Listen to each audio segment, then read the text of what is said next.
अहंकारी और क्रूर कंस को अपने काल यानी वृंदावन के वीर योद्धा नन्हे कृष्ण के हाथों मारे जाने का भय सता रहा था। मैं संसार का कोना कोना छान मारूंगा और तुझे ढूंढ निकालूंगा। उसने एक के बाद एक कई भयानक राक्षसों को वृंदावन भेजा।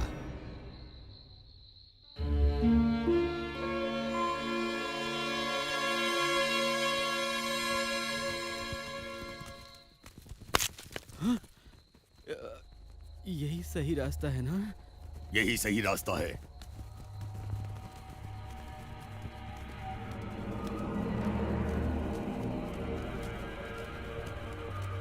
तुम गुफा के भीतर जाओ। पर यहाँ तो अग्नि दैत्य रहता है, वो तो मुझे भस्म कर देगा। चुपचाप अंदर जा, नहीं तो उठाकर फेंक दूंगा।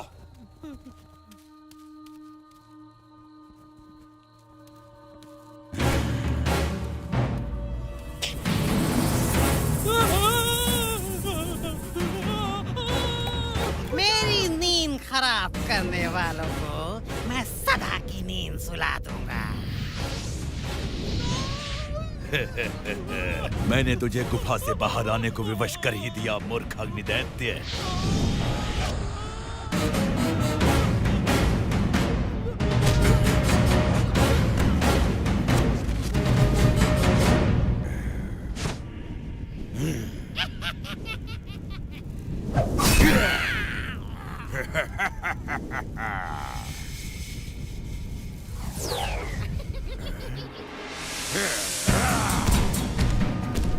तू नरक की अग्नि में चलेगा मूर्ख, और ये शुभ कार्य मेरी अग्नि से ही होगा।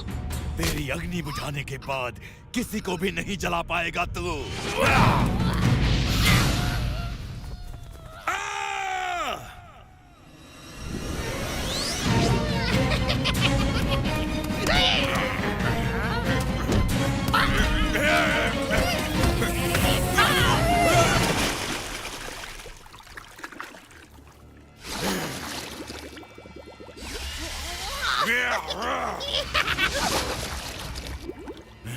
इस बार तू हार गया अग्निदैत्य।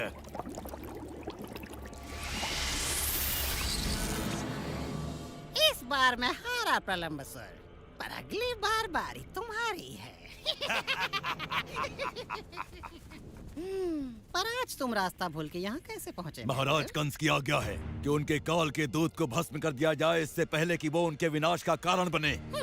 मैंने भी उसकी चर्चा सुनी है। अगर हम दोनों मिल जाएं तो उसे ढूंढकर उसका खात्मा कर सकते हैं। हमें तो पता ही नहीं इतने सारे बच्चों में वो कौन है। सो हमें सभी बच्चों की जान लेनी होगी। ये तो और भी सरल है। धूप में सूख कर वन वैसे भी जलने को तैयार है। मैं वन के पेड़ों और उनके छांव में खेलने वाले सभी बच्चों को जला दूंगा, और महाराज का काल शीघ्र ही भस्म हो जाएगा। अपनी मशालें दिखाओ।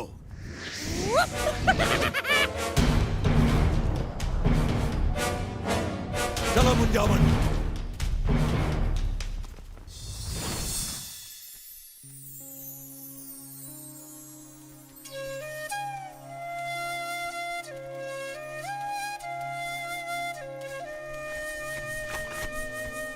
तुम्हारी बांसुरी कितनी सुरीली और मधुर है कृष्णा।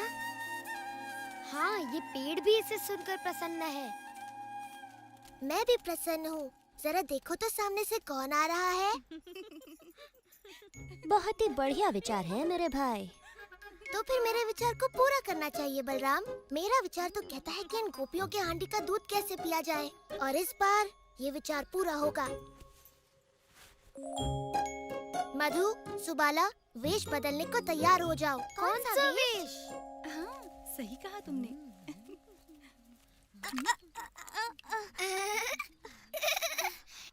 ऐसे तो तुम्हारी मटकी गिर जाएगी विशाखा। वो देखो राधा ने अपनी मटकी कैसे संभाली है। ओह, राधा तो वृंदावन की रानी है, उसका तो सारा काम सही होता है। जल्दी जल्दी चलो, कहीं ऐसा ना हो कि रुको, तुम इन मटकों में क्या छुपा कर ले जा रही हो? वही है जो हम कल लेके जा रहे थे जब तुमने हमें रोका था। और परसों भी, और उससे भी एक दिन पहले। आहा, तो तुम खजाना छुपा कर ले जा रही थी। ये कोई खजाना नहीं है, माखन है, माखन। हाँ, माखन। ओ, उस पर कर चुकाना पड़ेगा मेरे पेट के लिए, मेरा मतलब मेरे महाराज के लिए। कितनी बार कहा है तुमसे, हम तुम्हें कोई कर नहीं देंगे। तुम भेष बदलकर हमें मूर्ख बनाने का प्रयास ना करो। हमें पता है तुम कौन हो। तुम हमें नहीं जानती, हम हैं महाराज के प्रिय दूत। यदि हमें हमारा कर नहीं मिला, मेरा मतलब राज्य का कर, तो तुम्हें बड़ा दंड भोगना पड़ेगा। हमारी बात भी सुन लो राजदूत जी, अपने राजा जी को बोल दो हम कर अपनी रानी को ही देते हैं। राधा रानी। पर ये कोई रानी नहीं है, जरा देखो तो इसके कपड़े बिल्कुल ग्वालन जैसे। सही बात। देखो ना, उसके सर पर मटकी है, जबकि रानी के सर पर होता है मुकुट।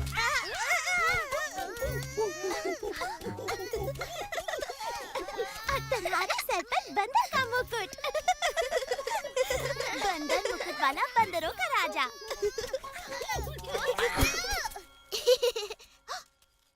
यहाँ क्या हो रहा है? हम कर लेने बाद में आएंगे। अभी हमें कोई जरूरी काम याद आ गया। क्या वो फिर तुमसे कर वसूल कर रहा था? ये लड़का अपनी शरारतें कभी बंद नहीं करेगा। जैसे कोई सच में ही मान लेगा कि वो कर वसूलने वाला है। हर किसी को पता है कि वो हमारा दुलारा नटखट कृष्ण है। सुधा, उसकी शरारतें कभी कम नहीं होंगी और हम हमेशा उसे दुलार कर छोड़ देती हैं। उस नटखट को तो सबक सिखाना ही होगा। पर वो हमारे हाथ आए तब ना। चिंता मत करो, एक बार हम उसको सबक सिखा दें, उसके बाद कृष्णा तुम्हें कभी परेशान नहीं करेगा।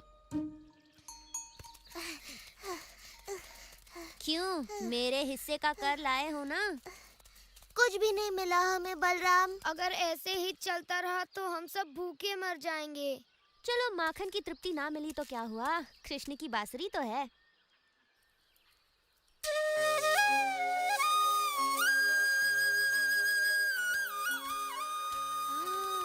तुम्हारी बांसुरी सुनकर मन ऐसे प्रसन्न हो रहा है जैसे मेरा पेट मक्खन खाने के बाद हो जाता है। वाह, कृष्ण की बांसुरी सुनकर अब कुछ नया खेल खेलने का मन कर रहा है। चलो देखते हैं किसमें कितना बल है। हो जाए रस्साकशी। चलो हो जाए कृष्णा। जो हारेगा वो विजेता को अपने कंधे पर बिठाकर नदी तक घुमा कर लाएगा।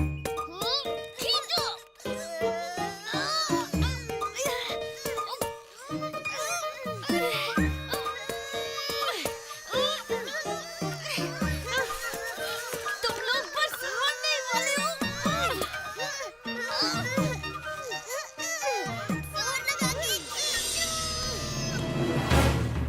ठहरो, मिल गए बच्चे। अग्नि दैत्य बाहर आओ, हमें काम शुरू करना है। इनमें से ही कोई एक वो काल है। मेरा दिल तो धड़क गया। चलो इन सारे बच्चों को अपनी आग में भून देता हूँ। रुको, अगर तुम ऐसे जाओगे तो वो भाग जाएंगे। पहले मैं उनको वन की ओर लेकर आता हूँ, फिर तुम सही समय की प्रतीक्षा करना और सारे पेड़ों में आग लगा देना। तब उनका वहाँ से जीवित निकलना असंभव होगा। वाह, बड़ी भभकती योजना है प्रलंबासुर। वन की ओर चलो। अब मेरे हाथों मरने से तुम्हें कौन बचाएगा?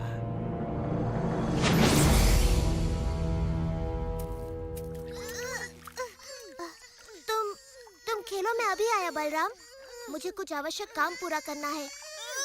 कैसा काम मेरे भाई? अधूरा कर वसूलना है। मगर तुम चले गए तो खेल कैसे होगा? तुम्हारी और एक खिलाड़ी कम हो जाएगा। तुम यहाँ आओ। हाँ तुम, जल्दी। तुम्हारा नाम क्या है? प्रघोष। सुनो प्रघोष, हमें एक खिलाड़ी चाहिए। क्या तुम हमारी ओर से खेलोगे? मैं अभी आया मित्रों, तुम सबके लिए माखन और दूध वसूल के।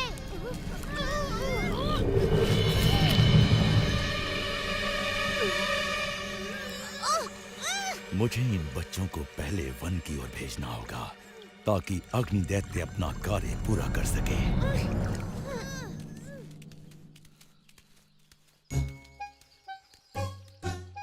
आहा, लड़कियां बिल्कुल अकेली हैं। पेट में जगह है ना दादी? क्योंकि आज हमें बहुत भारी कर मिलने वाला है।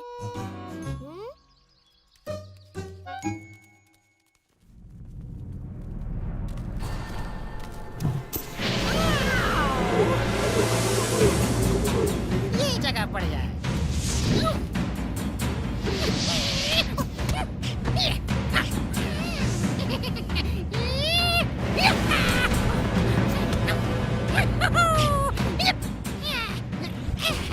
खड़े खड़े मेरा करतब क्या देख रहे हो मूर्खों? जला डालो सब कुछ।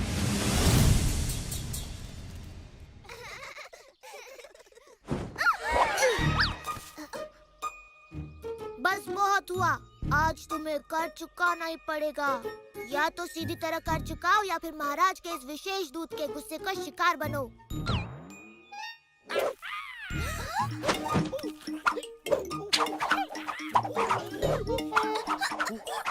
रोको इस दूत को, हम कर चुकाने को तैयार हैं।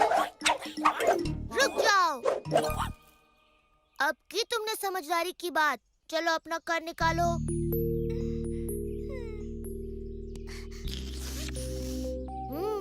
वृंदावन के महाराज खुश होंगे, बहुत खुश।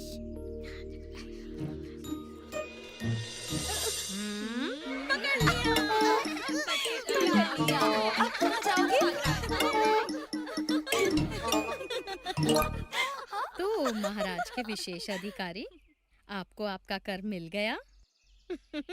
अब हम अपना कर वसूल करेंगे और यशोदा को बताएंगे कि कृष्णा बेचारी लड़कियों का सारा दूध माखन लूट लेता है। उसे बड़ा गर्व होगा कि उसका सपूत कृष्णा अब गायें चराना छोड़कर महाराज का विशेष अधिकारी बनकर कर वसूलता है। रुको, मैया को मत बताना, वो मुझ पर गुस्सा करेंगी। गुस्सा तो वो करेंगी ही। छोड़ो, मुझे जाने दो। आज के बाद मैं वेश बदलकर किसी को तंग नहीं करूँगा।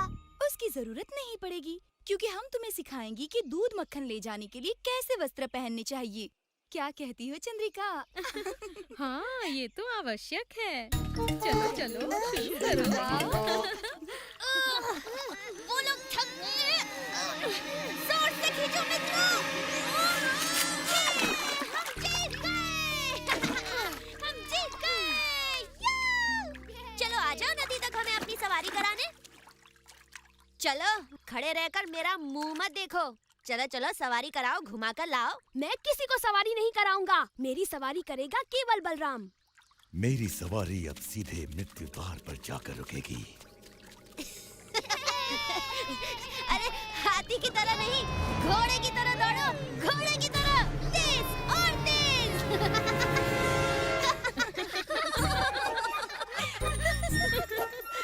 अब देखो, लग रहा है ना बिल्कुल गोपी। यशोदा को कोई इसका ये रूप दिखाओ। ओ, मुझे जाने दो। पर तू तो बड़ा सुंदर लग रहा है। बिल्कुल यशोदा की सुंदर सी बिटिया लग रहा है ये। शायद मेरा पुत्र सुबाला तुमसे विवाह कर ले, तब तो तुम मेरी भी पुत्री बन जाओगे। मैं वचन देता हूँ, आज के बाद मैं कोई शरारत नहीं करूँगा, सच्ची। हाँ हाँ चले जाना, ये कर दो, लेते जाओ। तुम्हारा मन भर गया? इस तरह मुझे लज्जित करके तुम सब प्रसन्न हो गए ना? अब तो मैं जा सकता हूँ। जाने से पहले हमें नृत्य नहीं दिखाओगे? चलो दधी, बाजा बजाओ।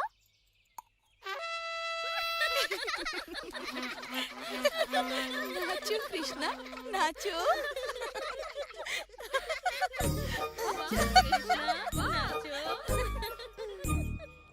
ठहरो, ठहरो, ठहरो। लगता है तुम रास्ता भूल गए। नहीं बलराम, मुझे पता है हम कहाँ पर हैं। प्रगोष, ये तुम कर क्या रहे हो?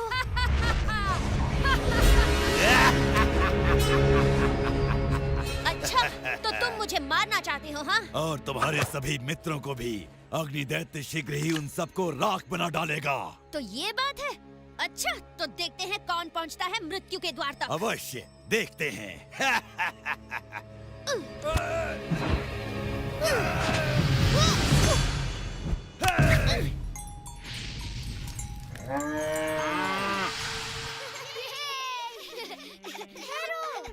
वो देखो।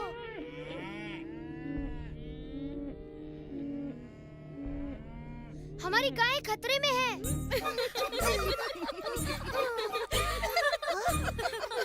तुम रुक क्यों गए? अभी तुमने अपना पूरा कर नहीं चुकाया। तुम्हें कुछ सुनाई दिया? वो देखो। मेरी प्यारी माताओं, तुम्हारे पुत्र वन में हैं और उन्हें मेरी सहायता की आवश्यकता है। मुझे जाना ही होगा। सुबाला, मेरा सुबाला, मेरा सुदामा।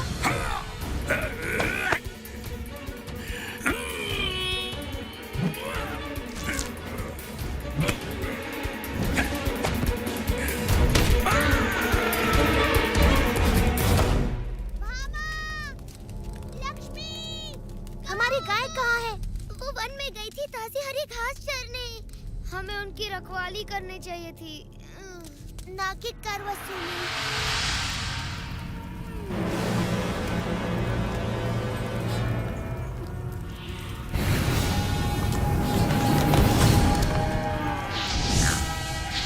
वो वन की आग में फंसी है। गाय भयभीत है। मैं उन्हें वापस बुलाता हूँ।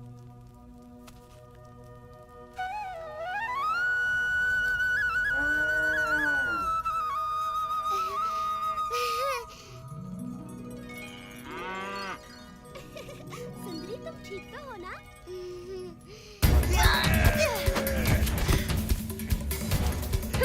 अब होगा इसका काम तमाम।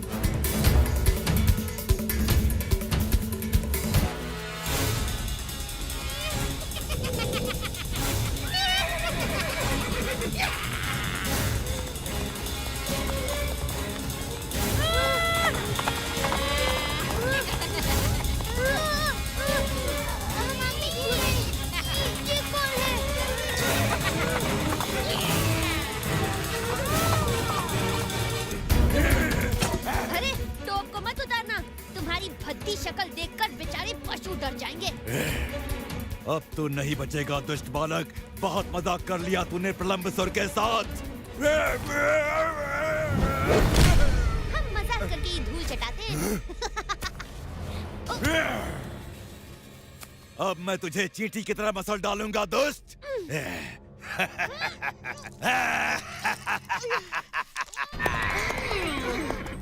वहाँ प्रलंबसुर तेरे भाई की चटनी बना रहा है और यहाँ मैं तुझे और तेरे दोस्तों को भून डालूंगा ताकि महाराज कंस को कोई भय न रहे। ओ कृष्णा, हमारी रक्षा करो।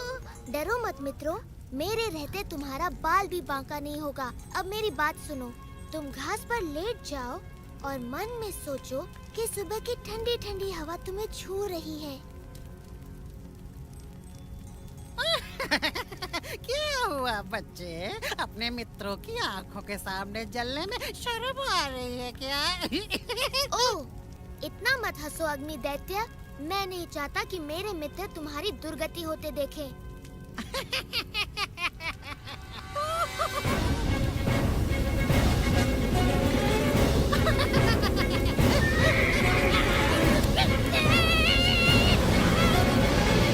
तेरा अंत आ गया। महाराज कंस प्रसन्न होंगे। ज्यादा प्रसन्न मत हो राक्षस, तेरा कंस बहुत ही दुखी होगा जब उसे पता चलेगा कि तेरा वध एक बालक ने किया है।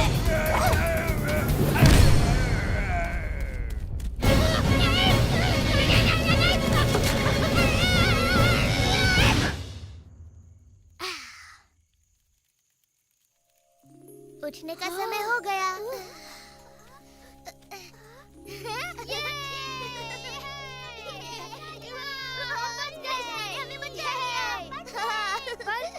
बलराम कहाँ है? अग्नि दैत्य ने कहा था कोई राक्षस उसे मार डालेगा। तुम लोग उस अंगीठी की बातों में आ गए। अरे वो तो खूब धुआंधार झूठ बोल रहा था।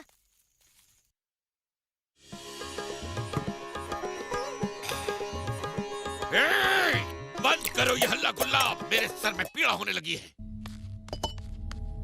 मुझे थोड़ा सोमरस पिलाओ। क्षमा कीजिएगा महाराज, पर प्रलंबसुर मारा गया। क्या मारा गया? जी महाराज, ठीक तरह से पता नहीं, किंतु समाचार है कि उसका संहार आपके कालदूत के ही हाथों हुआ है। आकाशवाणी सत्य थी। यदि मैंने उसे नहीं मारा तो वो मेरा काल बन जाएगा। कोई तो होगा जो उस बालक को मार सके इससे पहले कि वो मेरा काल बने। मेरे पास एक उपाय है महाराज। अरिस्तासुर नामक एक बड़ा ही शक्तिशाली दैत्य है जो अपने सींगों से बड़े बड़े पर्वतों को जड़ से उखाड़ फेंकता है। हाँ, वो सच में बड़ा शक्तिशाली है। यदि मेरे काल का कोई काल बन सकता है तो वो है अरिस्तासुर। उसे तुरंत बुलाया जाए, शीघ्र।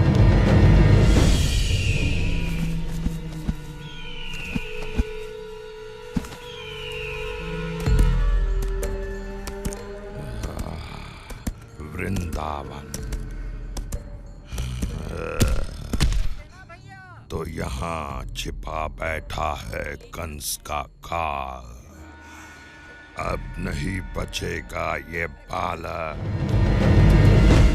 ये सारी पुष्पमालाएं इस वर्ष की सूर्य पूजा को और भी अधिक सुंदर बना देंगी। और मैं इस बार सूर्य पूजा के लिए सबसे सुंदर वस्त्र पहन कर आऊंगी। अब तुम दोनों बातें बनाना बंद करो, नहीं तो हमारा कार्य ही पूरा नहीं होगा।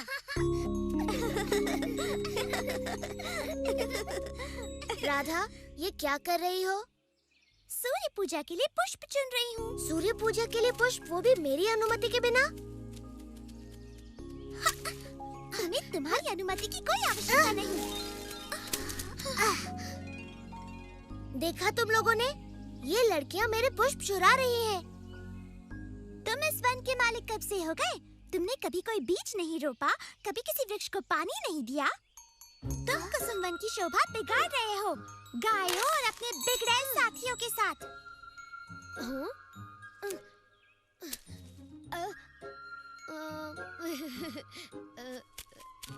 तुम होती कौन हो निंदा करने वाली मुझ जैसे सदाचारी सज्जन की? हाँ, सज्जन और सदाचारी कृष्ण, जिसने जन्म होते ही एक नारी के प्राण हर लिए।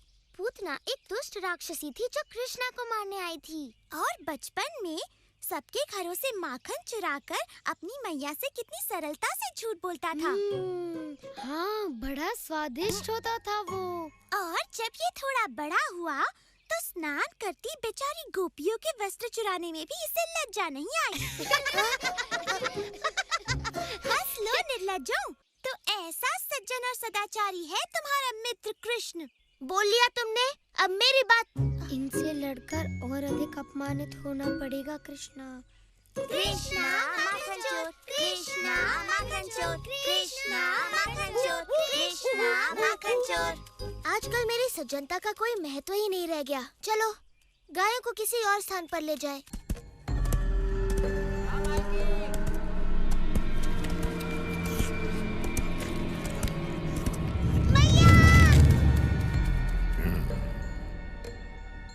ये तो बड़ा डरपोक बालक था, ये वो नहीं हो सकता।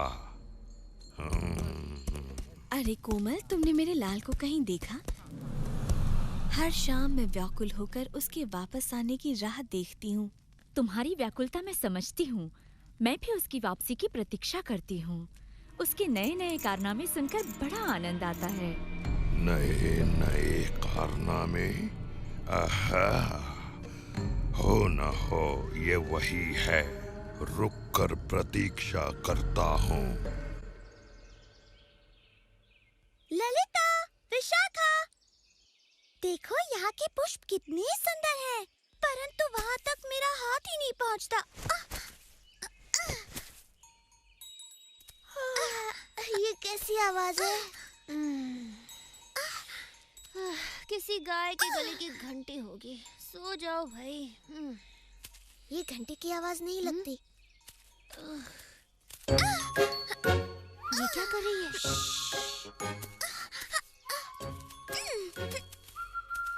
क्या करने का विचार है तुम्हारा? राधा से अपने अपमान का बदला।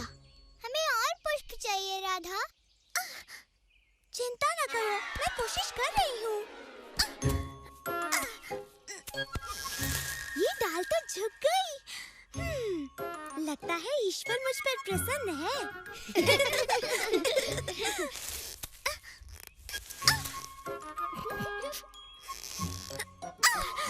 आ गई पकड़ने।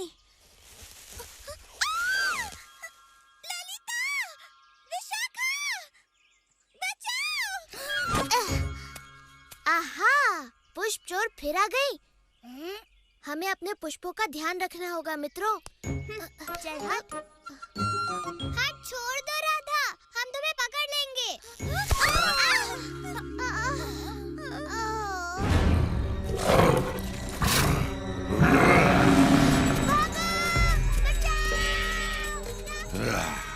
इनमें से कोई नहीं, परंतु यदि कंस का काल इतना पराक्रमी है जितना कि मैंने सुना है, तो अपने गांव को विपत्ति में देख दौड़ा चला आएगा।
घर चले गए कृष्णा।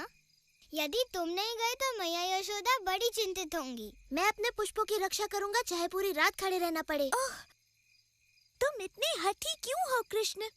हमें ये पुष्प मालाएं सूर्य पूजा के लिए चाहिए। ये सोचना मेरा काम नहीं। अब ये पुष्प केवल भगवान विष्णु के लिए है। ये किसकी आवाज थी? ऐसा लगा कि कोई राक्षस है।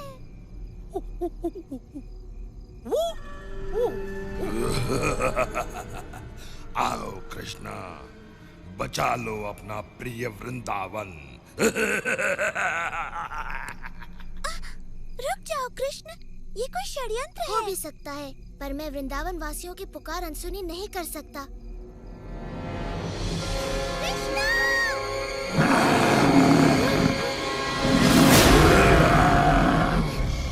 ये दुष्ट सांड अवश्य ही कोई राक्षस है। तुमने उसे क्रोधित कर दिया है।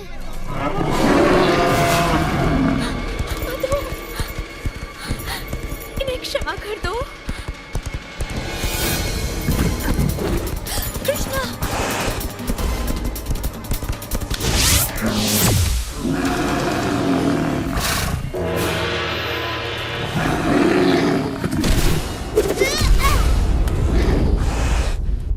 मैया, डरो मत सुबाला, ये तो बस एक साधारण सी गाय है। कहो तो वन में इसे भी घास चराने ले जाओ। मजाक बहुत हो गया बालक।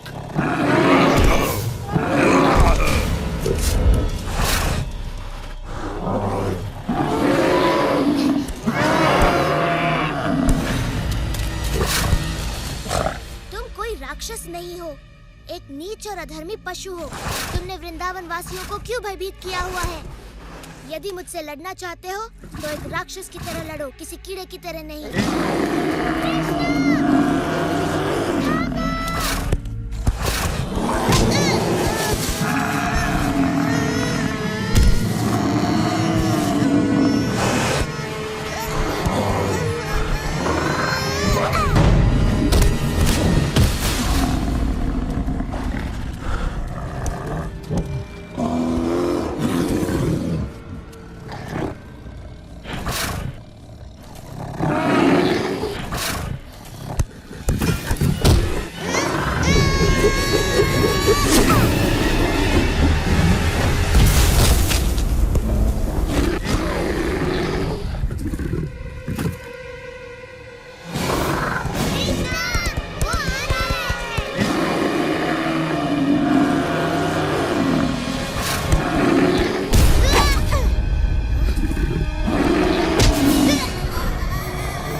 मेरे प्रिय कृष्णा।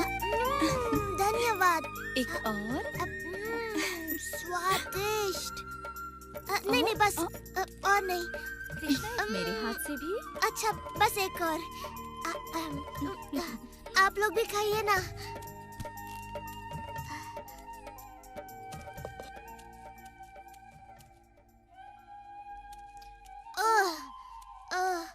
खा खा कर तो मेरे पेट की हांडी बन गई।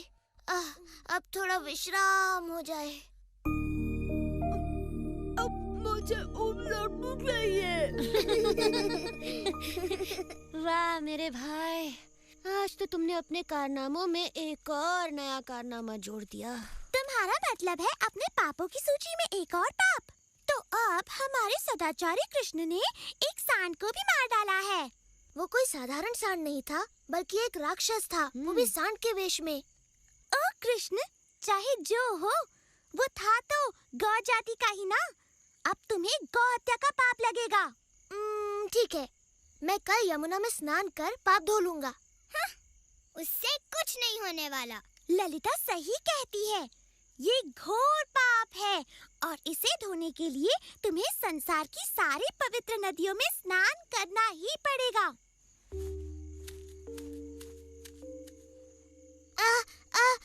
मुझे एक अच्छा उपाय सूझा है।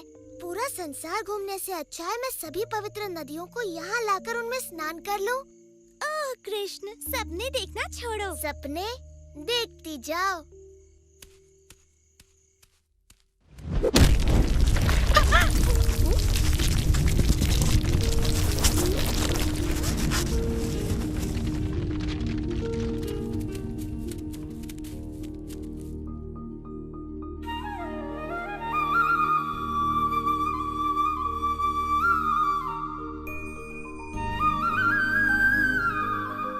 मैं हूँ गंगा, पर्वतों के राजा, हिमवान की पुत्री।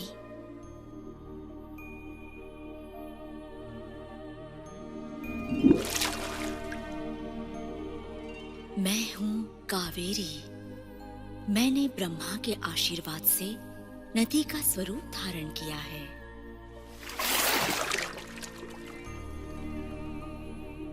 मैं गोदावरी हूँ। मेरा जल आप ही की तरह मधुर है श्री कृष्णा। मैं हूँ सरस्वती। मेरा नाम सदा वेदों, संतों और भगवान विष्णु के साथ लिया जाता है। मैं नर्मदा हूँ। मेरा जन्म भगवान शिव के शरीर से हुआ है। और मैं हूँ आपकी प्रिय यमुना, सूर्य देव की पुत्री, यम की बहन। आपके स्पर्श मात्र से मैं पवित्र हो जाऊंगी। कृपया मेरे जल में प्रवेश करें। ये मेरा सौभाग्य होगा।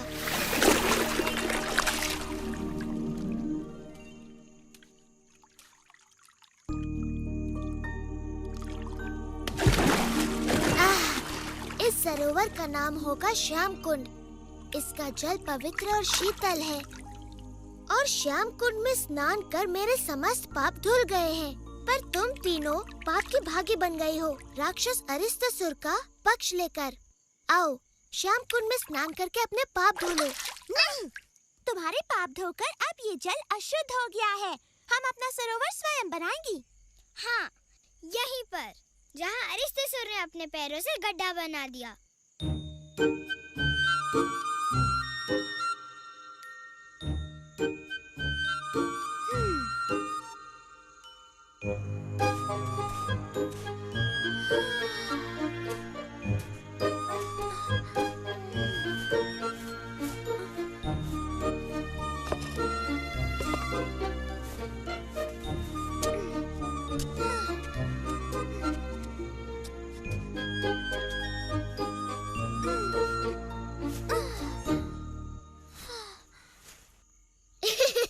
बड़ा सुंदर गड्ढा खोदा है तुमने राधा, पर इसमें जल तो दिख नहीं रहा।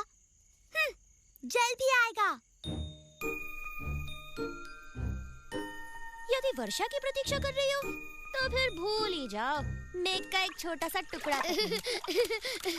तो तुम तीनों ने निश्चय कर लिया है कि तुम्हें मेरा अशुद्ध जल नहीं चाहिए? नहीं, बिल्कुल नहीं। हम मानसी गंगा से अपना शुद्ध जल लाएंगी।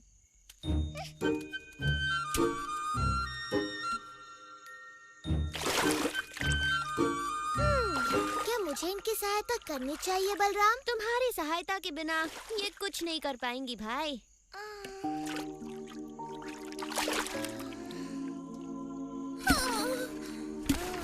यह असंभव है। ऐसे तो सरोवर बनने में पूरा जीवन लग जाएगा।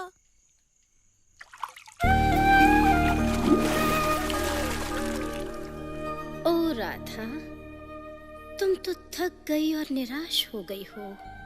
हमें सेवा का अवसर प्रदान करो। हम तुम्हारा ये सरोवर अपने पवित्र जल से भर देंगे। जी, धन्यवाद। हमारे पास और कोई रास्ता नहीं।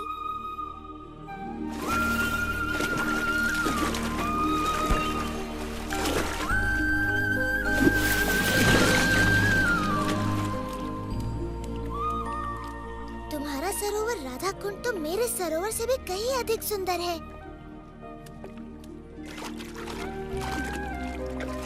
ये सरोवर सदा मेरा प्रिय रहेगा और मैं यहाँ प्रतिदिन स्नान करूँगा। तुम्हारा सरोवर भी बड़ा सुंदर है कृष्णा। मैं प्रतिदिन यहाँ अपनी सखियों के साथ स्नान और जल क्रीड़ा किया करूँ।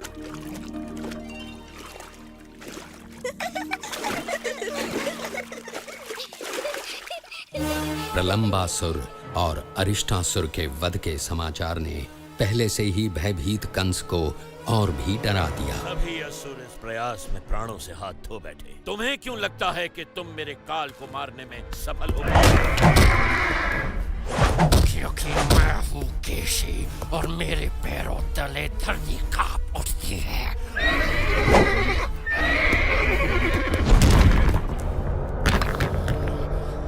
मैं आपके काल को ढूंढ निकालूंगा महाराज कंस, और उसे अपने पैरों तले रोन डालूंगा।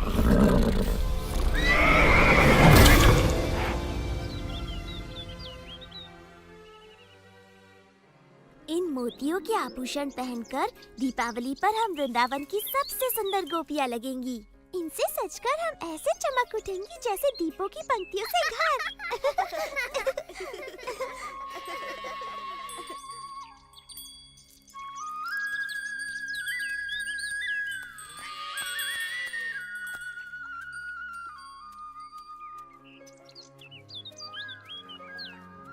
तुमने देखा ये लड़कियां मुझे किस प्रकार अनदेखा कर रही हैं बलराम? तुम्हारे सुंदर रूप के चकाचौंध में अंधी है मेरे भाई, तभी अनदेखा कर रही हैं। वो तो है ही, पर मेरे विचार से वो नहीं चाहती मैं उनके मोतियों के आभूषण देखूं जो वो दीपावली के लिए बना रही हैं।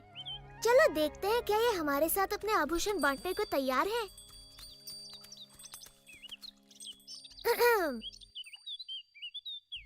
तुम्हारे काम में बाधा डालने के लिए क्षमा चाहता हूँ गोपियों, किंतु मैं अपने आप को रोक नहीं पाया। तुम्हारे आभूषणों की सुंदरता मुझे यहाँ खींच लाई। मेरे मित्र भी दीपावली का त्योहार मनाना चाहते हैं। क्या तुम उन्हें अपने कुछ मोती दोगी ताकि वो भी तुम्हारी तरह अपनी सुंदरता बढ़ा सके? मुझे नहीं पता था कि सुबाला और मधु को अपनी सुंदरता का इतना ध्यान है। मैं उनकी बात नहीं कर रहा, मेरा मतलब था हंसी और हरिणी। प्यारी गोपियों, तुम्हें अपने आभूषणों पर इतना अभिमान है कि तुमने इन भोली भाली गायों के साथ अपने आभूषण बांटने की मेरी विनती भी अनसुनी कर दी। तुम बड़े अच्छे हो कृष्णा, पर ये मोती केवल राजा रानियों के लिए हैं। तो तुमने सिर्फ 2 गायों के लिए ही क्यों मांगा? अपनी सारी गायों के लिए मांगना चाहिए था ना। मुझे तुम्हारे सारे मोती नहीं चाहिए ललिता, बस मेरी 2 सबसे प्रिय गायों के सींगों को सजाने के लिए थोड़े से। माफ कर दो कृष्णा, पर मेरे पास तुम्हारी गायों को देने के लिए एक भी मोती नहीं है। ठीक है, रहने दो, इनके लिए मैं मोती ढूंढ लूंगा।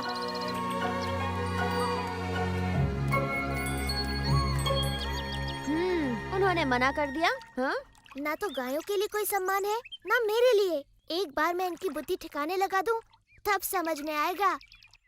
मोतियों का वृक्ष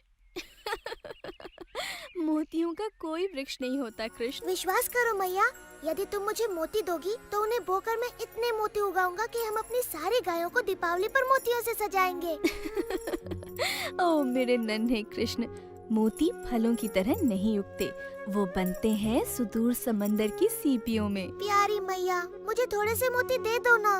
वचन देता हूँ 3 दिनों में वो उगाएंगे और तुम्हारे पास पहले से कहीं अधिक मोती होंगे।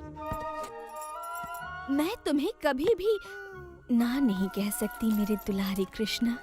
मेरी प्यारी मैया, धन्यवाद।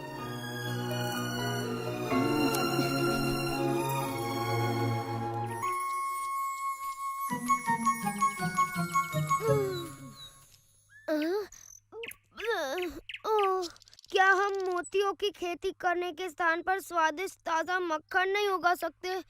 मूर्खों की तरह बात न करो मधु, मक्खन पेड़ पर नहीं लगता, तुम्हारे पेट पर लगता है। तुमने समाचार सुना रहा था? वृंदावन में सभी एक नए किसान की चर्चा कर रहे हैं। अच्छा, वो जो मोतियों की खेती कर रहा है।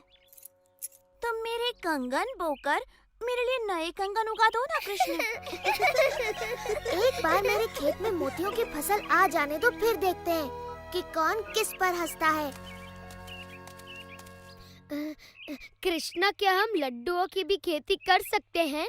नहीं मधु, पर तुम्हारे विचार से एक योजना सूझी है। तुम्हारे और सुबाला के लिए एक काम है।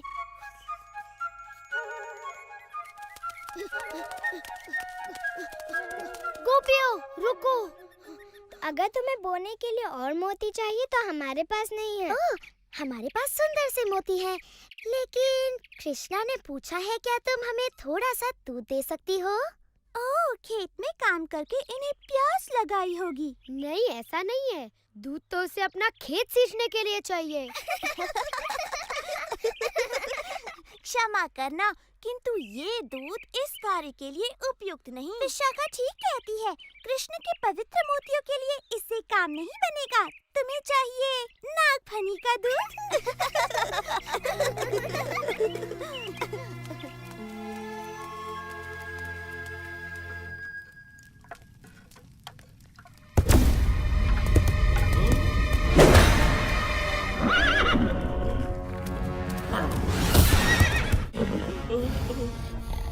वो दिखने में कैसा था? उसके बालों में मोर पंख लगा हुआ था, वो पीली धोती पहने हुए था और वो बांसुरी बजाता था।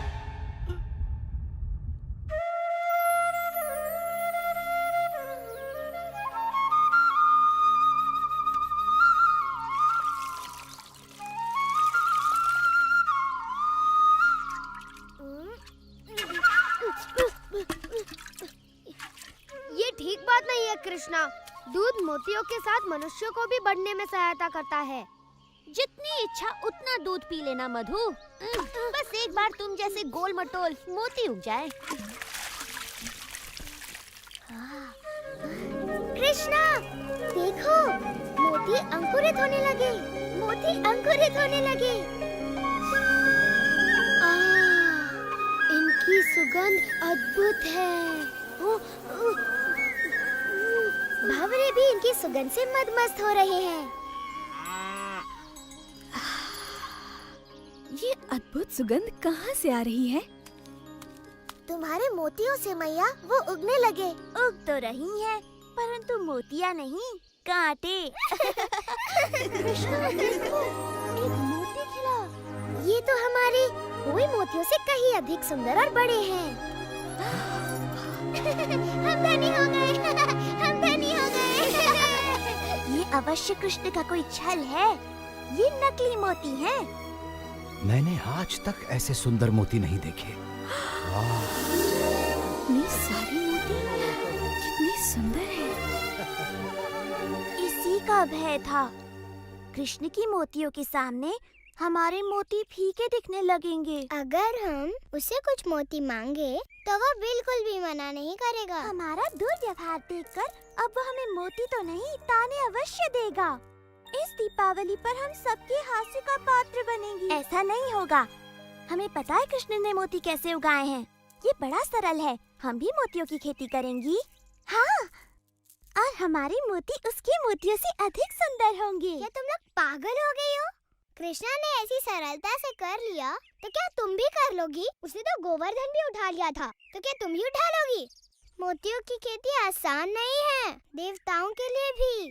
कृष्णा तो हमेशा ही ऐसे चमत्कार करता रहता है, पर क्या तुमने कभी एक भी चमत्कार किया है? मोतियों की खेती कोई चमत्कार नहीं है, इसमें कृष्ण की कोई माया नहीं। वृंदावन की दिव्य भूमि है ही इतनी उपजाऊ।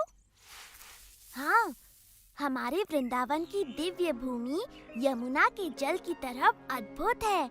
हम मोती बोएंगे और दूध के साथ साथ उन्हें घी और माखन से सींचेंगे। तब तो कृष्ण की मोतियों से हमारे मोती कहीं अधिक सुंदर और बड़े उगेंगे। आओ, रुको, बोना ही है तो ये छोटे मोती क्यों? हमारी माओ के पास बड़े बड़े आभूषण हैं। हाँ, जितने बड़े बीज उतने सुंदर फल। विशाखा, राधा, सच में माँ, तुम्हें इनसे 10 गुना मोती वापस मिलेंगे। घबराओ मत मैया, हमें अच्छी तरह पता है हम क्या कर रहे हैं।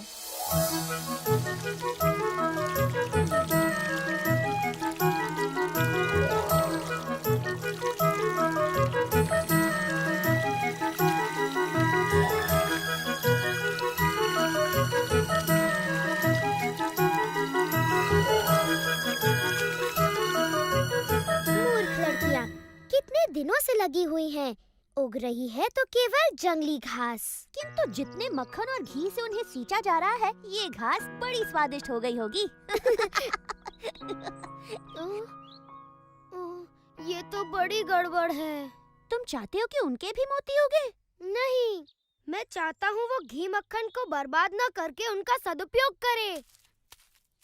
कृष्णा, मेरे सच्चे मित्र, क्या मुझे कुछ देर के लिए तुम्हारी धोती, बांसुरी और मोरपंख मिलेंगे? ओह, तुम बड़े चतुर हो मधु। मेरे विचार से लड़कियां एक थके हारे मोतियों के किसान के साथ अपना घी माखन अवश्य बांटेंगी।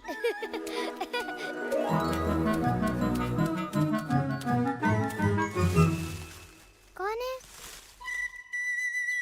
कृष्णा, यदि तुम हमसे हमारे सुंदर मोती मांगने आए हो तो यहाँ से चले जाओ। मुझे अपना मुख दिखाने में भी लज्जा हो रही है।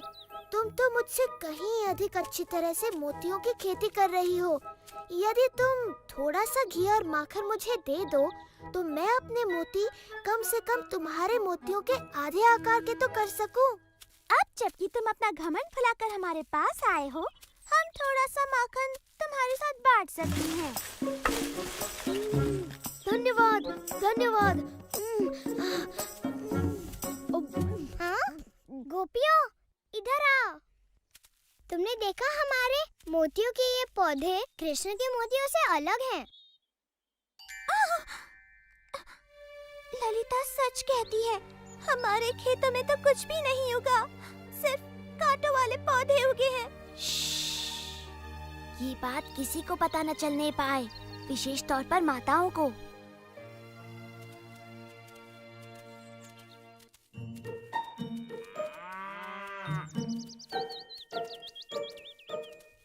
हार्दिक शुभकामनाएं। सुना तुम्हारे खेत में फसल लहलहा उठी है। अच्छा, तुम्हें किसने बताया? एक नन्ही चिड़िया ने, जिसके पैर में एक कांटा चुभ गया था।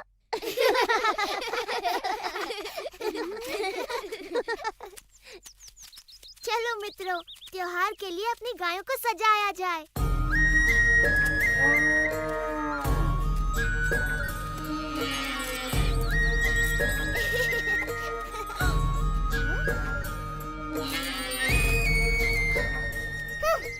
माताओं को जब पता चलेगा कि हमने उनके सारे मोती खो दिए तो वो बड़ी क्रोधित होंगी। मैंने तो पहले ही कहा था, पर तुमने मेरी बात ही नहीं सुनी। ये सब कृष्णा ने किया। मैं समझी नहीं विशाखा। वो झाड़ियों में छुपा था, याद है? उसी ने अपने साथियों के साथ मिलकर हमारे पौधे उखाड़कर उनके जगह कटीले पौधे लगा दिए होंगे। इस बार उसने उत्पात की सीमा लांघ दी है। मैं मैया यशोदा को बताऊंगी। क्या बताओगी राधा? कि कृष्णा ने इतने सुंदर सुंदर मोती उगाए कि उससे सुंदर मोती उगाने के लिए तुमने अपनी माँ के मोती भी खो दिए। ललिता ठीक कहती है, कृष्ण ने हमें छला हो या हमने स्वयं को छला हो, हमारी परिस्थिति वही है। हमारे पास एक भी मोती नहीं है। यदि हमारी माताओं को पता चला तो वे हमें कभी क्षमा नहीं करेंगी। परंतु वृंदावन में मोती मिलना इतना सरल नहीं है। हम कहाँ से लाएंगे? हमारे पास और कोई चारा नहीं। हमें कृष्ण से पूछना चाहिए कि क्या वो अपने कुछ मोती हमें बेचेगा।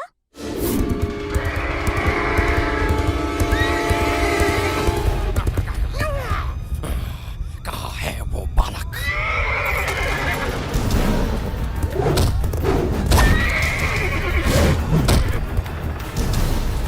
कहाँ है वो पीली धोती वाला बालक जिसके पास बांसुरी और मोर पंख भी है? मैं उसका सर्वनाश कर दूंगा।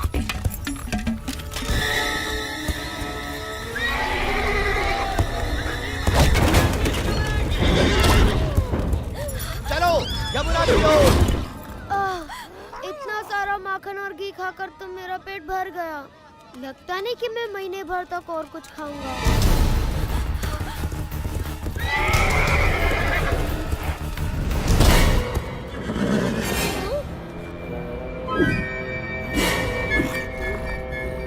आखिर मैंने तुम्हें ढूंढ निकाला कंस के काल। मैं काल नहीं मधुमंगल हूँ। नहीं, तू कंस का काल कैसे बनेगा? क्योंकि मेरे पैरों से कुचले जाने के बाद तुझे कुछ करने का मौका ही नहीं मिलेगा।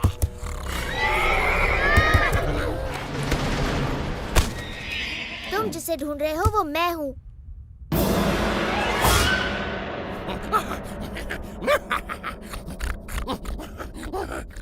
कम से कम उस लड़के में थोड़ा बहुत मांस तो था। तुझे तो मैं बाएं पैर से ही मार दूंगा बच्चे। इससे डरो मत। केशी बिल्कुल हमारे खेलने वाले काठी के घोड़ों जैसा है। अब देखेगा तो कि मैं कितना खतरनाक हूँ और क्या कर सकता हूँ।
कृष्णा। मैंने इसे मारा? पूरी तरह तो नहीं मेरे मित्र, परंतु भेष बदलकर वीरता पूर्वक इसे मुझ तक तो तुम ही लाए। मैं अब कभी भी तुम्हारा रूप नहीं धरूंगा कृष्णा। चाहे जितना भी घी माखन मुझे खाने को मिले। बहुत सही कहा मधु, ये राय दुरुस्त है।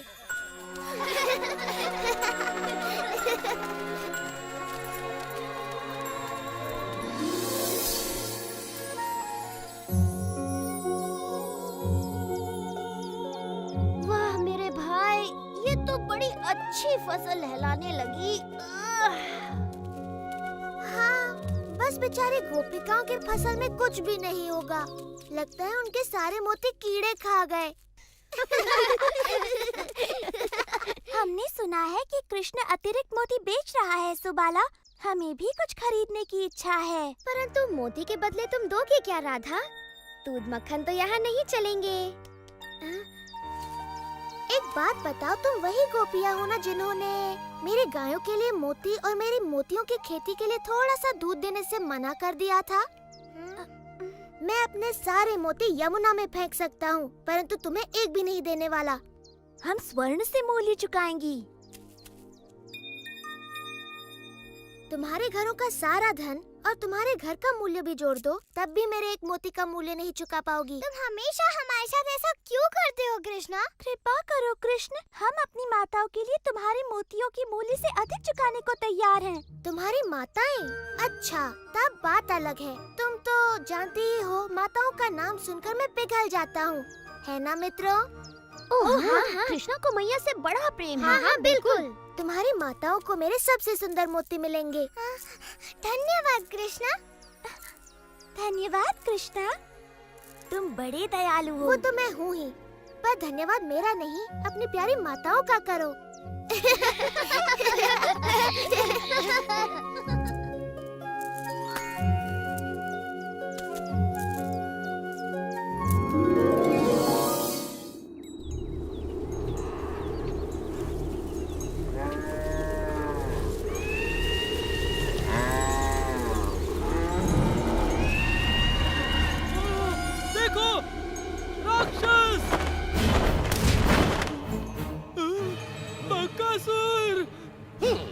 मुझे बड़ी भूख लगी है और मुझे गर्मा गर्म खाना चाहिए।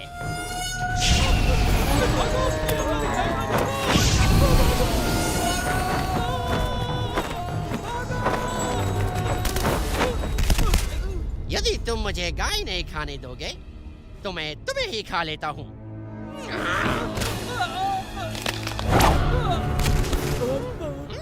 मेरे भोजन में बाधा डालने का साहस किसने किया? बकासुर, मैं तुम्हारे भोजन में बाधा डालने नहीं, बल्कि उसे और भी स्वादिष्ट बनाने आया हूँ। और ये आप करेंगे कैसे महाराज कंस, जबकि आपने तो मेरे भोजन को भगा ही दिया। मैं तुम्हें अवसर दे रहा हूँ कि तुम मेरे काल को मारकर उसके स्वादिष्ट नर्म मांस का आनंद उठाओ। आपका काल महाराज? वो बालक जिसने आपके भेजे सभी राक्षसों का वध कर दिया? आप चाहते हैं कि अब मैं उसके हाथों बलि चढ़ूं? ये कैसा उपहास है महाराज? ये उपहास नहीं बकासुर, यदि तुम उसे मारने में सफल रहे तो मैं तुम्हारे लिए आजीवन स्वादिष्ट भोजन का प्रबंध करवा दूंगा।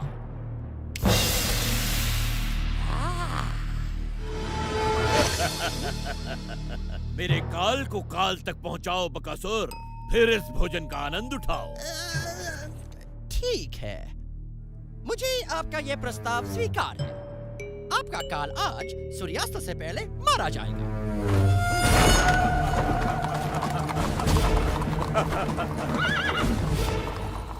कंस का काल जो भी है धन्य है, जिसके कारण हमारी गायें बच गई। सच कहा तुमने, हमारी गाय बचाने के लिए तुम्हारा धन्यवाद। हम इतनी देर से चल रहे हैं, मेरे पैर तो पत्थर की तरह भारी हो गए हैं। अगर इस सरोवर के बीच में कोई रास्ता होता तो हम लोग वृंदावन जल्दी पहुंच जाते। हमारे थके हुए पैरों को भी शीतलता मिलती। मुझे किसी ने मारा। तुम जो भी हो, इसी समय हमें सताना बंद कर दो। नहीं, रुक जाओ। नहीं, बस करो। रुक जाओ। हम राक्षस हैं, वैजयंती की गेंदों से आक्रमण करने वाले।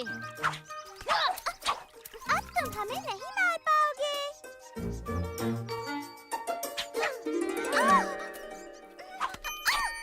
तुम फिर से गलत हो राधा। मेरा लक्ष्य नहीं चूकेगा, क्योंकि मैं पिछले जन्म में राम था और सभी जानते हैं कि मैं कमाल का धनुर्धर था। झूठा कहीं का। क्या कहा तुमने? उसने कहा कि तुम झूठे हो। तुम कभी राम नहीं थे। राम तो साहसी योद्धा थे। कृष्ण का साहस तो केवल बेचारी निहत्थी गोपियों पर ही दिखता है। तुम्हें मुझ पर विश्वास नहीं? पर मैंने धनुर्धर राम का रूप धरा था। धनुर्विद्या में महारत हासिल करने के लिए मैंने ऋषि वशिष्ठ से शिक्षा ली। जब मुझे पता चला कि महाराज जनक ने अपनी पुत्री सीता का स्वयंवर रचाया है और जो भी उनके शिव धनु की प्रत्यंचा चढ़ाएगा वो सीता का विवाह उसी से करेंगे, समझी? ओह, किंतु जब सभी महाबली शिव धनु उठाने में असफल रहे,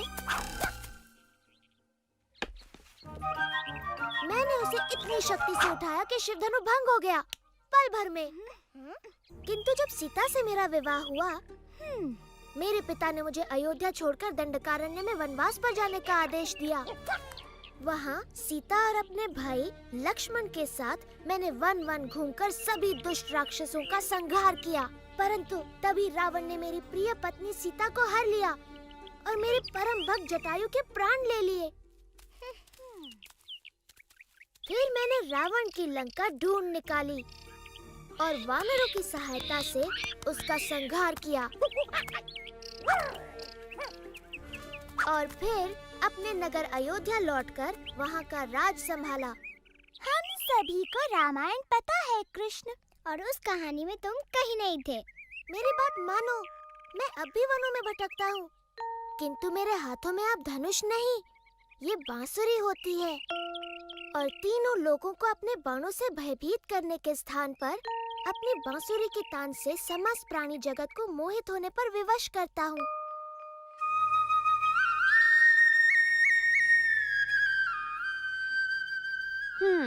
मुझे नहीं लगता ये तुम पर विश्वास कर रही है भाई। कृष्णा की ऐसी बातों पे कोई भी विश्वास नहीं करेगा। यदि ये भगवान राम की तरह कोई वीरता भरा कार्य कर दिखाए तो हम इसकी बातें भी माने। यदि तुम इस सरोवर पर वृंदावन के लिए एक पुल बना सको, जैसे श्री राम ने वानर सेना की सहायता से लंका के लिए बनाया था, तो हम तुम्हारी बातों पर विश्वास करें। तो तुम यहाँ हो कृष्णा, लो आ गई तुम्हारी वानर सेना। यदि तुम्हें पुल ही चाहिए तो ठीक है, बन जाएगा।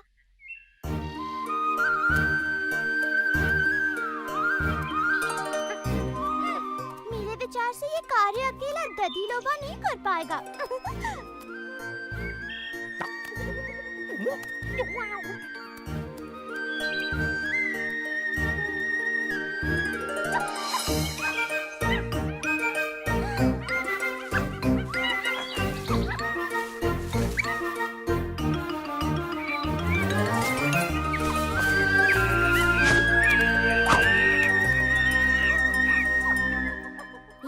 के लिए धन्यवाद मेरे मित्रों।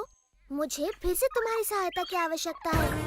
इन गोपियों के लिए सरोवर पर एक पुल बांधो ताकि ये सरलता से घी माखन वृंदावन ले जा सके।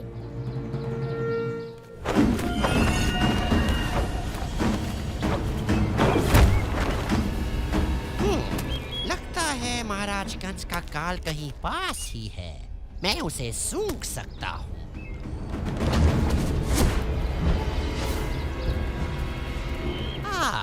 ये रहा।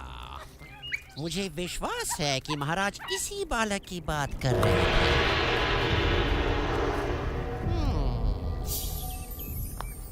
और महाराज को दिया वचन पूरा करके मैं इसे अपना भोजन बना सकता हूँ।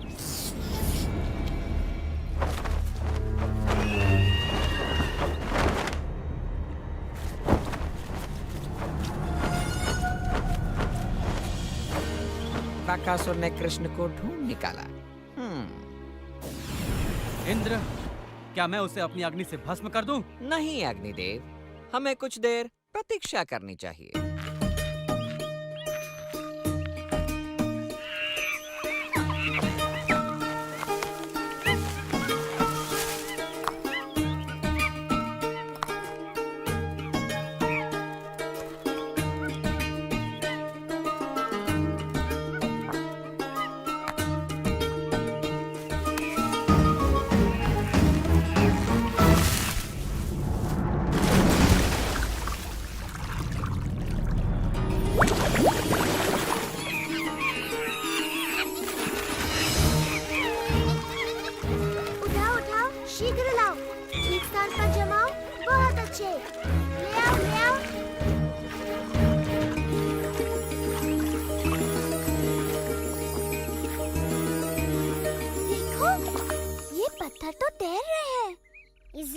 कृष्णा की माया है।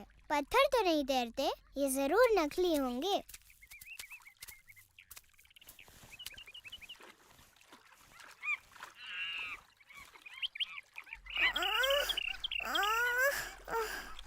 मैं नहीं उठा सकती। नहीं, कृष्णा ऐसा चमत्कार बिल्कुल नहीं कर सकता। जरूर यहाँ के सारे पत्थर तैरते होंगे।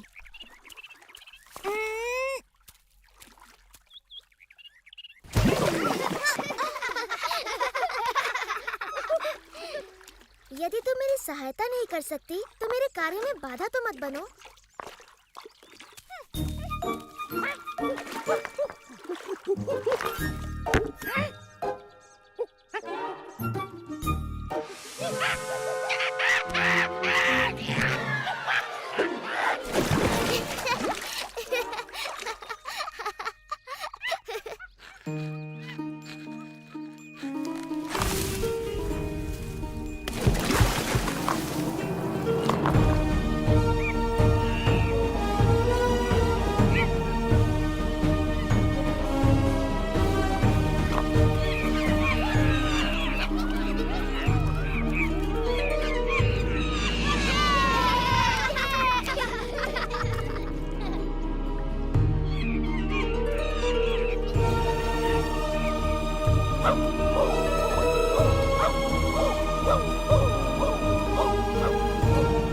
तुमने कर दिखाया मेरे भाई। कृष्ण के सिवा ऐसा सुंदर पुल कोई नहीं बना सकता। कृष्णा भगवान राम जैसे ही महान है। मैं अभी नहीं मानती कि तुम पूर्व जन्म में श्री राम थे। हाँ, सच में तुम खुद ही वानरों की तरह नटखट हो कृष्णा, इसलिए वो तुम्हारा कहना मानते हैं। राधा, ललिता, अपने मटके उठाओ, हमें घर जाना है।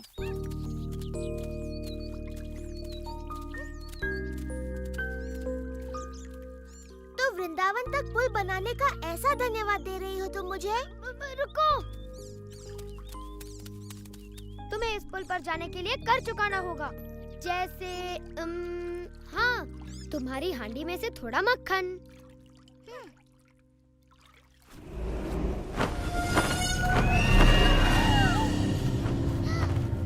कृष्णा, देखो, वो राक्षस है, वो हम सबको खा जाएगा।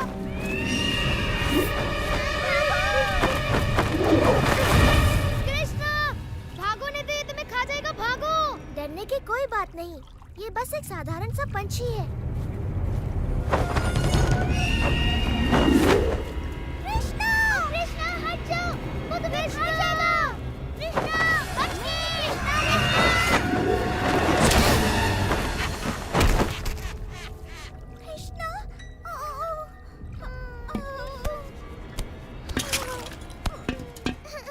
ओ कृष्णा। महाराज का ये काल तो बन गया मेरा नेवाला। अब जीवन भर मुझे भोजन की कोई चिंता नहीं। इस राक्षस ने ये क्या किया? हमें बिना विलंब किए इस दुष्ट का संहार करके कृष्ण की रक्षा करनी होगी। ऐरावत!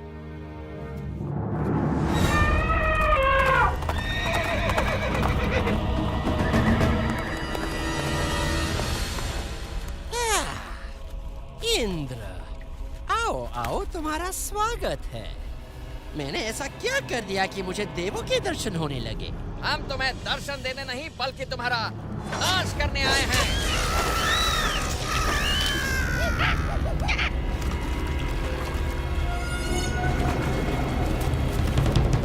तुम्हारे किसी भी शस्त्र का मुझ पर कोई असर नहीं होगा इंद्र। मेरा ब्रह्मदंड तुम्हारा अंत कर देगा बकासुर।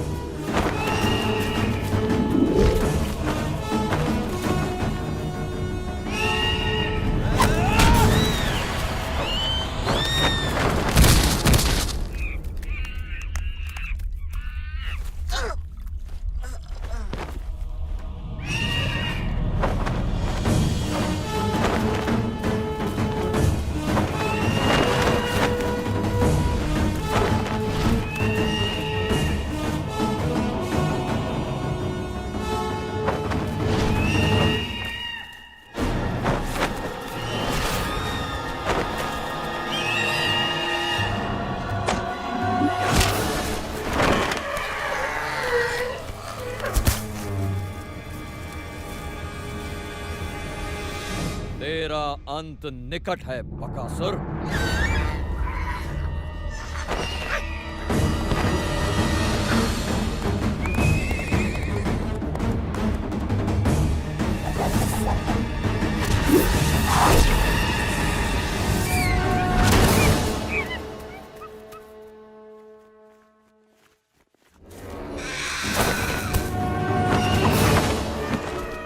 इनके प्रहारों से बच गया बकासुर, परंतु मेरी अग्नि से नहीं बच पाएगा तू।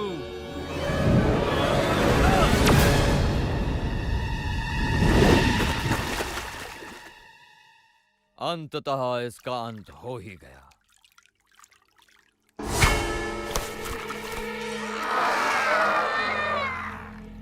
लगता है ये बकासुर अमर है। अब तो हम सिर्फ कृष्ण की वापसी की प्रार्थना ही कर सकते हैं। भाग जाओ दुष्टों, मुझे कोई नहीं मार सकता, कोई नहीं।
अब सब कुछ ठीक हो गया है मित्रों, तुम आंखें खोल सकते हो। कृष्णा, ओ कृष्णा, तुमने हम सबको उस राक्षस से बचाया। कृष्णा,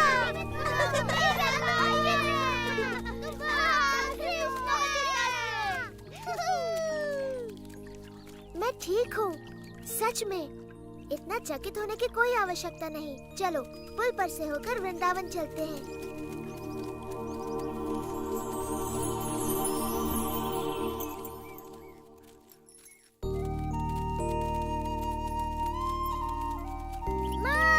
माँ, क्या हुआ? पता है आज क्या हुआ? तुम्हें बताऊंगा तो विश्वास नहीं करोगी। बकासुर ने कृष्णा को मारने की चेष्टा की। ऐसा कुछ नहीं हुआ ना? सच में बकासुर ने एक पक्षी का रूप लिया था जो इतना बड़ा, और उसकी चोंच ताल वृक्ष जितनी बड़ी थी, बहुत बड़ी चोंच। परंतु वो कृष्णा की शक्ति का बिल्कुल सामना नहीं कर पाया। कृष्णा ने खाली हाथ उस दुष्ट राक्षस को मार गिराया। इन नन्हे हाथों से जो कमल की पंखुड़ी के समान कोमल और शीतल है, ये तो असंभव है। तुम उस राक्षस का मृत शरीर अपने आँखों से देख सकती हो मैया, जो सेतु बंध के किनारे पर पड़ा है। कृष्ण ने उसकी चोंच ऐसे तोड़ दी जैसे वो कोई घास का तिनका हो। तब तो उस राक्षस से उसने मेरे प्रिय मधु के प्राणों की भी रक्षा की। धन्यवाद कृष्ण, धन्यवाद, धन्यवाद कृष्णा, धन्यवाद। मैंने इसका वन जाना इसलिए बंद करवाया क्योंकि वहाँ राक्षस थे, परंतु वो दुष्ट इसके पीछे यहाँ भी आ पहुँचे। उनसे इसकी रक्षा संभव है। मेरा नन्हा कृष्णा, आज से तुम बस घर पर ही रहोगे। वन जाने की कोई आवश्यकता नहीं। गायों को कोई और चरा लाएगा। सच कहूँ तो मेरी वीरता की ये सारी कथाएं झूठी हैं मैया, है ना? बोलो।